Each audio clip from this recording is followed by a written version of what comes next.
Today we have a special guest by the name of Felipe Noguera. He's just gonna shed some of his views on what's going on in the Southern Caribbean with Venezuela and Trinidad and Tobago. Speak your mind, brother. Greetings. So we're bringing back, about a decade ago, we produced a very popular television series called Making a Difference. And it went on for 6 seasons, with 12 episodes per season, and it was very popular. At its height, when we ended, we had about nearly 500,000 viewers in Trinidad and Tobago alone, according to polls that were being conducted at the time. We've decided to use the current technology, podcasting technology, to bring back Making a Difference because it is so relevant and pertinent to our current situation. First of all, let me start by quoting the founder of the Sri Satya Sai International Organization of Trinidad and Tobago and internationally, Satya Sai Baba, who says, "When there's righteousness in the heart, there will be beauty in the character. When there's beauty in the character, there's harmony in the home. When we have harmony in the home, there will be order in the nation. And when there is order in the nation, there will be peace on earth." Blessings.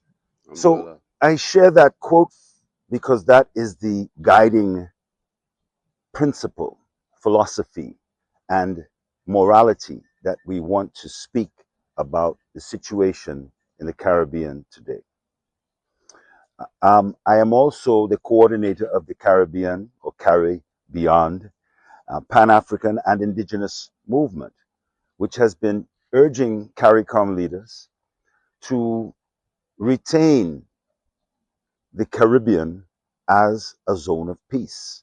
When CARICOM was founded in 1972, Dr. Eric Williams of Trinidad and Tobago, Prime Minister Michael Manley of Jamaica, Prime Minister Forbes Burnham of Guyana, and Prime Minister Barrow of Barbados, as they formed the Caribbean community growing out of CARIFTA, they declared this region as a zone of peace. It has been violated, yes, in 1982 in Grenada.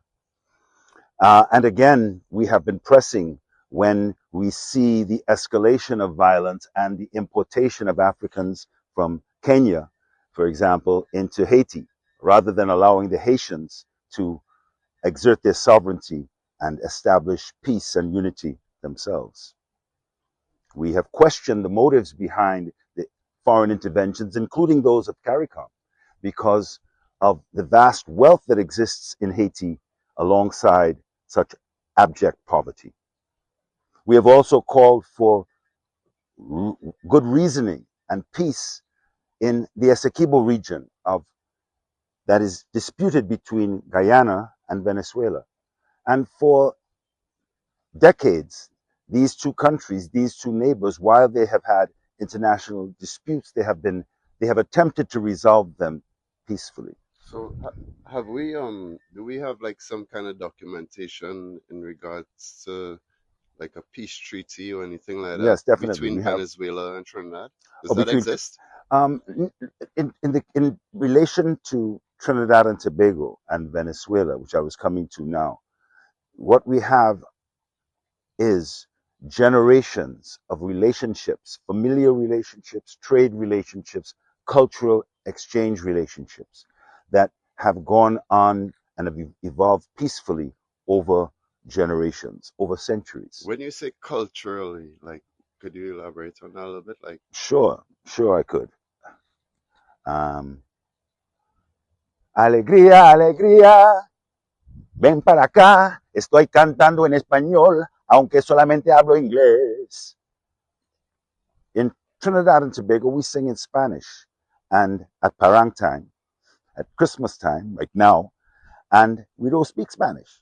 Guess what? In a place called El Callao in Venezuela, descendants of Trinidadians sing calypsos in English, aunque no hablan inglés. So we pretty tied in together. Like. We are tied in very much together. Okay. Now, it's true, as you have asked me, you said that since the United States military presence in our waters, there has been a reduction of pirates against our fishermen. True.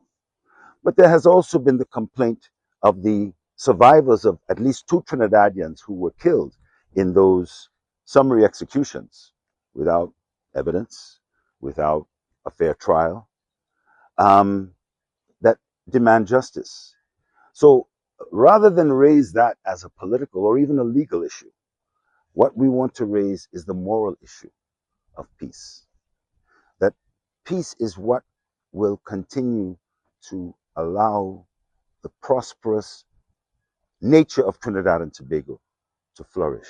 And the relationships between Trinidad and Tobago and CARICOM, its Caribbean sisters and brothers, where it has always been a leader, and Venezuela and the rest of South America to proceed harmoniously. The notion of the zone of peace is one that we want all religious groups to support, to all civil society, the government itself, to reflect.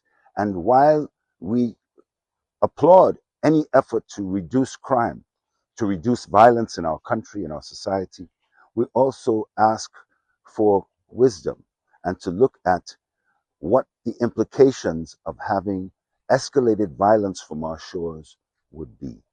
That's I a want to thank you beautiful very answer. much That's a beautiful answer. for listening and say once again, Shanti, Shanti, Shanti. Let the Caribbean remain a zone of peace. Blessings. Thank you very much. You're welcome.